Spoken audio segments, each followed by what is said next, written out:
اس کائنات میں موجود آدھے حسن کے مالک یوسف علیہ السلام کی روح کب اور کیسے قبض کی گئی؟ یوسف علیہ السلام کی وفات کے بعد مصری اور اسرائیلیوں کے درمیان کس بات پر اختلاف ہو گئے؟ آپ علیہ السلام کی قبر مبارک دنیا کی سب سے بڑے دریا کے نیچے کیوں دفن کی گئی؟ اور یہودی آج اس تابوت کی کھوج میں کیوں لگے ہیں؟ اللہ نے ہر نبی کو خوبصورت حسن اور بہترین آواز والا بنا کر مابعوث فرمایا۔ حضرت یوسف علیہ السلام کو خوبصورت حسن سے نوازا گیا تھا، یعنی حضرت محمد صلی اللہ علیہ وآلہ وسلم کے حسن کا آدھا حسن اللہ نے حضرت یوسف کو عطا کیا تھا۔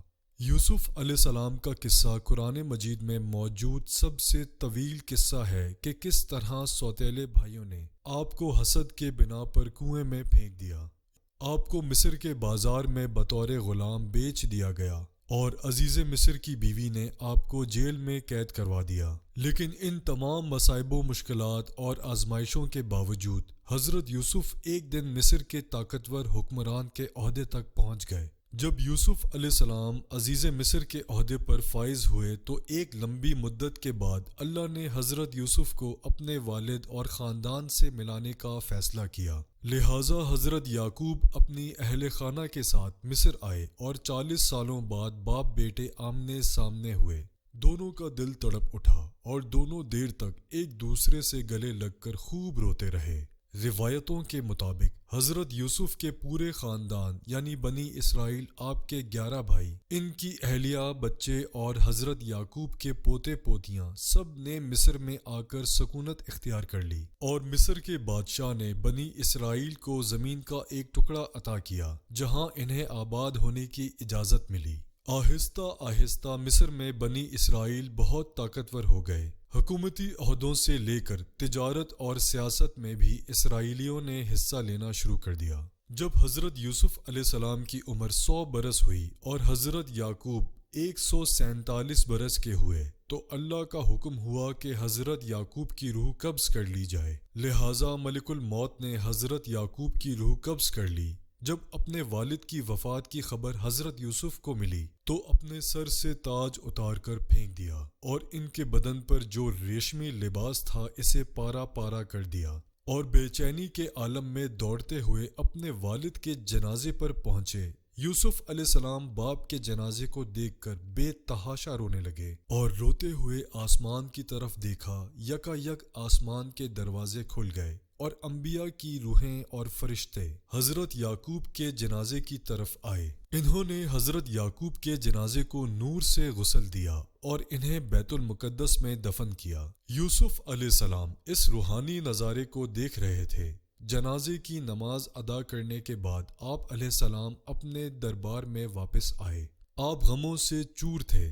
باپ کی جدائی اب آپ کی برداشت سے باہر تھی۔ رات ہوئی تو دریائے نیل کے کنارے گئے، مصلی بچھایا اور روتے ہوئے پوری رات نماز ادا کی، یہاں تک کہ صبح ہو گئی۔ اس وقت جبرائیل علیہ السلام نازل ہوئے اور حضرت یوسف سے فرمایا، اے یوسف، آپ کے والد کی عمر تمام ہو چکی تھی، اس لیے خداوند نے انہیں اپنی طرف بلا لیا، لیکن ابھی آپ کا وقت نہیں آیا، لہٰذا اپنے رب کی عبادت کیجیے اور اس زندگی کو آخرت کے لیے مزین کر لیجیے، کیونکہ موت کا وقت آ گیا تو مہلت نہ دی جائے گی۔ یوسف علیہ السلام نے والد کی وفات کے بعد پھر سر پر کبھی تاج نہیں رکھا، نہ کبھی مسکرائے، اور ہر رات دریائے نیل کے کنارے جا کر خدا سے مناجات کرتے۔ اس طرح 20 سال گزر گئے، یہاں تک کہ ایک رات حضرت یوسف نے خواب دیکھا کہ ان کے والد یعقوب اور دادا اسحاق ان سے کہہ رہے ہیں کہ اے یوسف، اب ہمارے ملنے کا وقت قریب آ چکا ہے، 3 دنوں کے اندر ہماری ملاقات ہوگی۔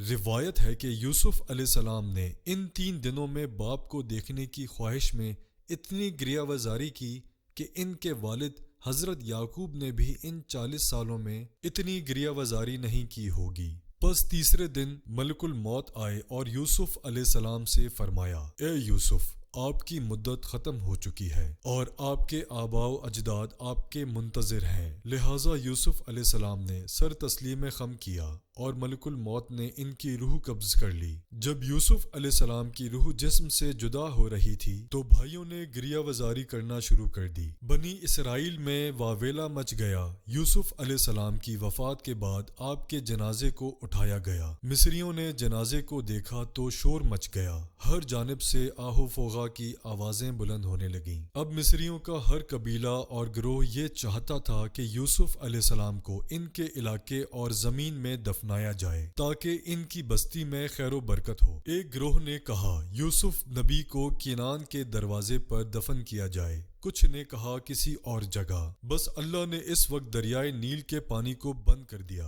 اور اچانک نیل سوکھ گیا، لہٰذا اللہ کی اس قدرت سے اہل مصر سمجھ گئے کہ یوسف علیہ السلام کے جسم مبارک کو نیل میں دفن کرنا چاہیے تاکہ دریا کا پانی آپ کی قبر مبارک کو چھو کر گزرے اور تمام مصر والے اس پانی سے برکت حاصل کر سکیں۔ چنانچہ یوسف علیہ السلام کے جسم مبارک کو سنگ مرمر کے صندوق میں بند کر کے دریائے نیل میں دفن کر دیا گیا۔ روایتوں کے مطابق جب ایک عرصے بعد بنی اسرائیل فرعون مصر کے غلام بن گئے تو موسیٰ علیہ السلام کی رہنمائی میں انہوں نے مصر سے ہجرت کی، لیکن ہجرت کے دوران موسیٰ علیہ السلام راستہ بھول گئے اور بنی اسرائیل نیل کے قریب بھٹکنے لگے۔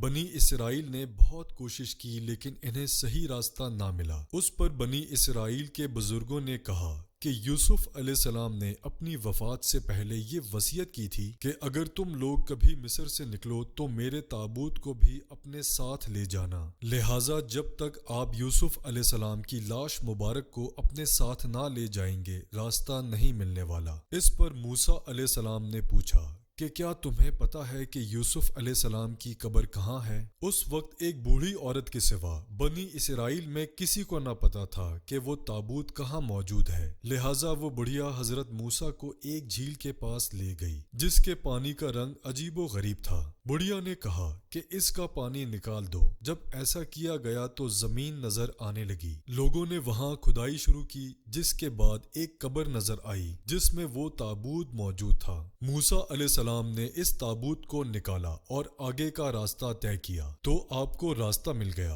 اور آپ اس تابوت کی برکت سے ارض مقدس پہنچ گئے۔ موسیٰ علیہ السلام نے فلسطین پہنچ کر اس تابوت کو کسی خفیہ مقام پر دفن کر دیا۔ اس واقعے کا ذکر عہد نامہ قدیم میں کتاب یسوع میں موجود ہے۔ اسی طرح یہودیوں کی ایک مقدس کتاب جینیسس ربہ میں بھی اس قصے کا ذکر آیا ہے۔ موسیٰ علیہ السلام نے اس تابوت کو لوگوں سے چھپا کر کسی نامعلوم جگہ پر کیوں دفن کیا، اس کا علم صرف اللہ کو ہی ہے اور اس کے پیچھے کیا حکمت پوشیدہ ہے یہ کوئی نہیں جانتا۔ فلسطین کے مغربی کنارے پر ایک شہر آباد ہے جس کا نام نابلس ہے۔ نابلس میں واقع ایبل پہاڑی کے قریب ایک مقام ایسا ہے جس پر 50 سالوں سے اسرائیلی یہودیوں اور فلسطینی مسلمانوں کے درمیان ایک جنگ چھڑی ہے۔ یہودیوں کے مطابق نابلس کے اس مقام کو جسے وہ مقام یوسف کہتے ہیں ایک مقدس جگہ ہے جہاں یوسف علیہ السلام کا مزار ہے۔ دوسری طرف علی حرات اور ابن بطوطہ جیسے مسلم محققین نے بھی